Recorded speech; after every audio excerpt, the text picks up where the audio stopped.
बिस्मिल्लाहिर्रहमानिर्रहीम। अस्सलामु अलैकुम स्टूडेंट्स। उम्मीद करता हूँ कि आप सब लोग खैरियत से होंगे और खुश होंगे। तो बच्चों, क्लास 10th फ़िज़िक्स 2026 का एक और मॉडल पेपर है, तो उसके एमसीक्यूज़ लेकर हम हाज़िर हैं। तो पहला एमसीक्यूज़ है बच्चों, in vacuum all electromagnetic waves have the same, के वैक्यूम में तमाम इलेक्ट्रोमैग्नेटिक्स की क्या चीज़ सेम होती है। तो इसका ऑप्शन ए है, स्पीड जो है वो सेम होती है। इलेक्ट्रोमैग्नेटिक वेव की जो रफ्तार है, जो स्पीड है, वो एक ही होती है, ठीक है। और उसकी वेव लेंथ या फ्रीक्वेंसी कुछ भी हो, उसकी स्पीड सेम रहती है, ठीक है। ये आपने याद रखना है। इनकी वेव लेंथ और फ्रीक्वेंसी का इसकी स्पीड पर कोई इफ़ेक्ट नहीं होता।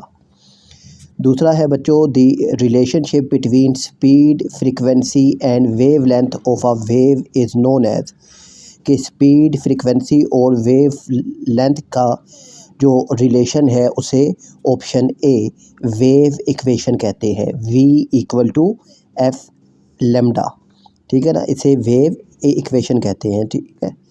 और V से मुराद स्पीड है, और F से मुराद फ्रीक्वेंसी है, और लैम्डा से मुराद वेव लेंथ है। इन्हें वेव इक्वेशन कहा जाता है। थर्ड एमसीक्यूज़ है, which form of wave is sound, के साउंड की जो वेव्स होती हैं वो किस शक्ल में होती हैं। तो साउंड की जो वेव्स हैं वो लॉन्गिट्यूडनल वेव्स होती हैं।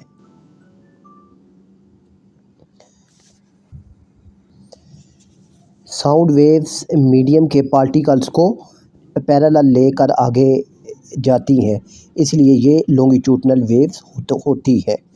और फोर्थ है बच्चों, rays of light in glass incident on air at angle जो है वो ग्रेटर हो जाए क्रिटिकल एंगल से, तो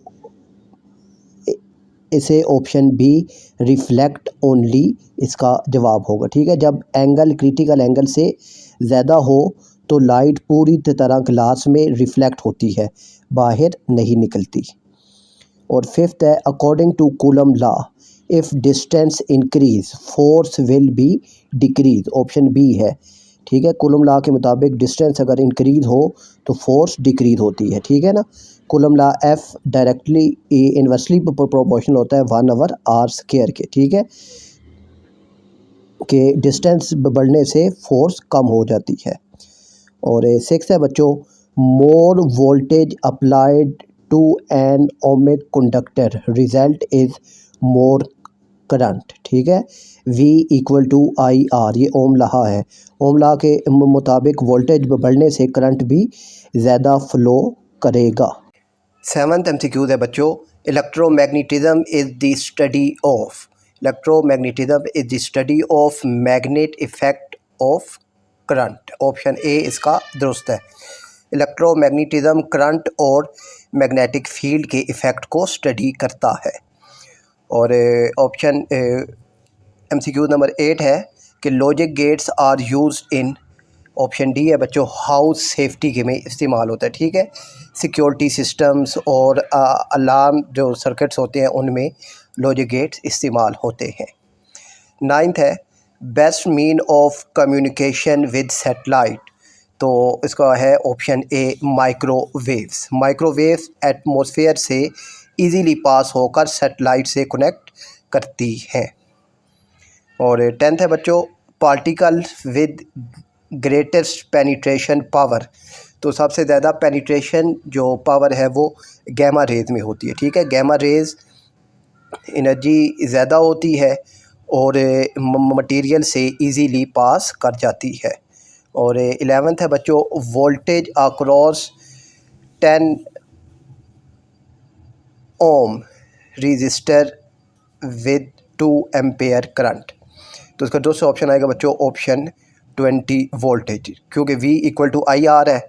अब I की वैल्यू 2 है और R आपके पास है 10, तो 10 क्रॉस 2 20 वोल्टेज आ जाएगा।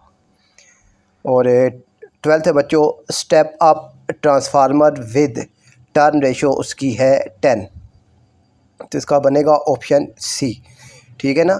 NS equal to 10 NP।